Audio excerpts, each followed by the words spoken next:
ഒരു 2-3 വർഷത്തിന് മുന്നേ, അതായത് ഞാൻ 6ാം ക്ലാസ്സിൽ പഠിക്കുമ്പോഴാണ് ഞാൻ അവസാനമായിട്ട് കേക്ക് ബേക്ക് ചെയ്യാൻ അടുക്കളയിൽ കയറിയത്. ആ കേക്കും ആ കേക്കിന് മുന്നത്തെ കേക്കും എല്ലാം വൻ ഫ്ലോപ്പ് ആയതുകൊണ്ട് എൻ്റെ അമ്മ എന്നെ താൽക്കാലികമായി ബേക്കിങ്ങിൽ നിന്ന് ബാൻ ചെയ്തേക്കുമായിരുന്നു. ഒരു വലിയ ബ്രേക്കിന് ശേഷം ഞാൻ ഇപ്പോഴാണ് ബേക്കിങ്ങിനായിട്ട് അടുക്കളയിൽ കയറിയത്. പക്ഷേ ഇപ്രാവശ്യം ഒരു ട്വിസ്റ്റ് ഉണ്ട്.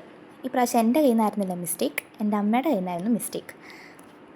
എപ്പോഴും ഗൂഗിളിനോട് യൂട്യൂബിനോടൊക്കെ അല്ലേ റെസിപ്പീസ് ചോദിക്കുന്നത്. അപ്പോൾ ഞാൻ വിചാരിച്ചു ഇപ്രാവശ്യം ഒരു പുതിയ സ്റ്റാർട്ടിംഗ് ഒക്കെ അല്ലേ, അപ്പോൾ എൻ്റെ ബെസ്റ്റ് ഫ്രണ്ടായ മെറ്റയെടുത്ത് തന്നെ റെസിപ്പീസ് ചോദിക്കാം. അങ്ങനെ ഞാൻ റെസിപ്പിയൊക്കെ ചോദിച്ചു. ഭയങ്കര അടിപൊളിയായിട്ട് ഞാൻ ബാറ്ററൊക്കെ ഉണ്ടാക്കി വന്നപ്പോഴത്തേനുമാണ് ബേക്കിംഗ് പൗഡർ എത്തിയത്. ബാറ്ററിൻ്റെ അളവിനുള്ള ബേക്കിംഗ് പൗഡറിൻ്റെ ക്വാണ്ടിറ്റി മെറ്റ എനിക്ക് പറഞ്ഞു തന്നു. പക്ഷെ അമ്മ പറഞ്ഞു അത്രയും ഇട്ട് കഴിഞ്ഞാൽ ചിലപ്പോൾ ടേസ്റ്റ് വ്യത്യാസം വരും, വന്നു കഴിഞ്ഞാൽ തന്നെ കഴിച്ച് തീർത്തോണം എന്ന് പറഞ്ഞു. കേക്ക് എങ്ങാനും ഫ്ലോപ്പായാൽ മൊത്തം കഴിച്ച് തീർക്കേണ്ടി വരും. അത് പേടിച്ച് ഞാൻ അമ്മ പറഞ്ഞ് എത്രയാണോ അത്രയും തന്നെ ഞാൻ ഇട്ടു. ഇനി ഞാൻ ഉണ്ടാക്കി വെച്ച ബാറ്റർ ബേക്കിംഗ് ട്രേയിൽ ഒഴിച്ച് ബേക്ക് ചെയ്യാൻ വെച്ചു. കേക്ക് ബേക്കായി വന്ന് തുറന്നു നോക്കിയപ്പോഴത്തേനാണ് മനസ്സിലായത് ബേക്കിംഗ് പൗഡർ വളരെ കുറഞ്ഞു പോയെന്ന്. ഒഴിച്ച ബാറ്റർ അതേപോലെ തന്നെ കുക്കായി വരുവാണ് ചെയ്തത്.